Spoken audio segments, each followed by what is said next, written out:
ভাই, বাংলাদেশের ক্রিকেটাররা যেমন এদেশের সাপোর্টার গুলাও তেমন। এই যে ভুয়া নামে একটা শব্দ পাইছে, এই শব্দটাকে কোথায় কিভাবে ইউজ করা লাগে এইটা দর্শক জানে না।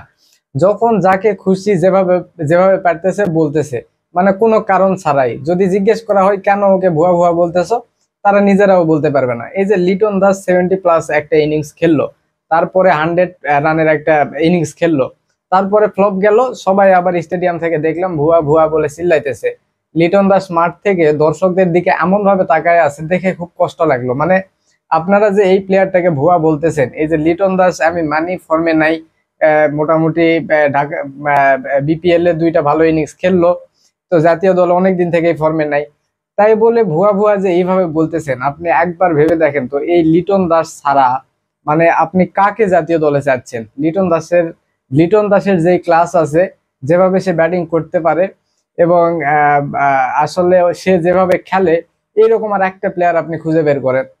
মানে আছে, প্লেয়ার ভালো আছে, রান করবে, সমস্যা নাই, কিন্তু এরা লং টাইম বাংলাদেশকে সার্ভিস দিতে পারবে না।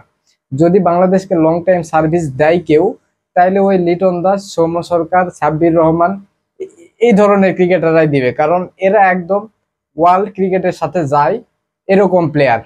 এই যে তামিম ইকবাল ধরেন, সাকিব ধরেন, মাশরাফি, মুশফিক মাহমুদুল্লাহ, এদেরকে আমরা এত সাপোর্ট করি, তাও মাঝে মাঝে এদেরকেও ভুয়া বলি। এরা ক্যারিয়ারের শুরুর দিকে কি করছে আপনারা সেই খোঁজ খবর রাখছেন? ক্যারিয়ারের প্রায় 9, 10, 11 বছর এদের অ্যাভারেজ 30, 25, 33, 32 এরকম ছিল।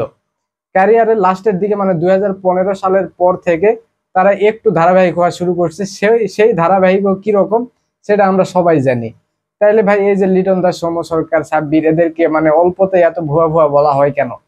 বাংলাদেশে এমন অ্যাভেলেবল ক্রিকেটার নাই যে একদম মাঠে নেমেই ওই যে ইন্ডিয়ার নতুন প্লেয়াররা যেভাবে এসে সেঞ্চুরি করে, এটা করে সেটা করে, একদম রেকর্ডের বন্যা বয়ে দেয়। বাংলাদেশে এরকম ক্রিকেটার নাই।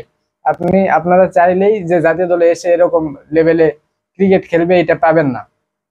সো আসলে এই ক্রিকেটার গুলাকে মানে এরকম ভুয়া ভুয়া বা একদম এক প্রকার ত্যায্য পুত্র করার চাইতে এদেরকে সাপোর্ট করা ভালো। কারণ এদের পরিবর্তে আপনাদের চাপে এই যে বিসিবি যেগুলা নতুন ক্রিকেটার আনবে, এই যে যেমন ইমনকে নিয়ে নিয়ে আসছে, একদম লেগ সাইড ওরিয়েন্টেড একটা প্লেয়ার। লেগ সাইডে ছাড়া সে আমি দেখি না যে খেলতে পারে। যেখানে বল থাকুক, লেগ সাইডে একদম সজোরে হাঁকানোর চেষ্টা করে। এইটাই তার ক্রিকেট। আপনি সৌম্য সরকার, লিটন দাস, সাব্বিরের দিকে তাকান, যখন ব্যাটিং করে জানি ফর্মে থাকে না, যখন ব্যাটিং করে দেখবেন উইকেটের চতুর্পাশে রান করতেছে এবং একদম ক্লাসিক ক্রিকেট খেলতেছে, যেটা মানে ওয়ার্ল্ড ক্রিকেটের সাথে যায়। ঠিক আছে, আবার ধরেন আপনি ক্রিকেটের যারা বড় বড় অ্যানালিস্ট আছে বা যারা ক্রিকেটীয় ব্যক্তিত্ব আছে, তাদেরকে প্রশ্ন করেন বাংলাদেশের কোন ক্রিকেটার আপনার পছন্দ, তারা দেখবেন ওই তামিম ইকবাল, সাকিব, মুশফিকুর, লিটন দাস, সৌম্য, সাব্বির, এদের নামই নাই। কিন্তু আপনারা যাদেরকে ফর্মের ক্রিকেটার মনে করেন, যে যাদেরকে ভালো মনে করেন, দেখবেন তাদের নাম কেউ নিচ্ছে না। কারণ এইটাই আসলে, মানে ওয়ার্ল্ড ক্রিকেটে পরিচিত হতে হলে যে ধরনের যোগ্যতা থাকা লাগে, রান না করলেও এই কজন ক্রিকেটারের মধ্যে মানে লিটন, সৌম্য, তারপরে আপনার সাব্বির, এগুলার মধ্যে আছে আর কি।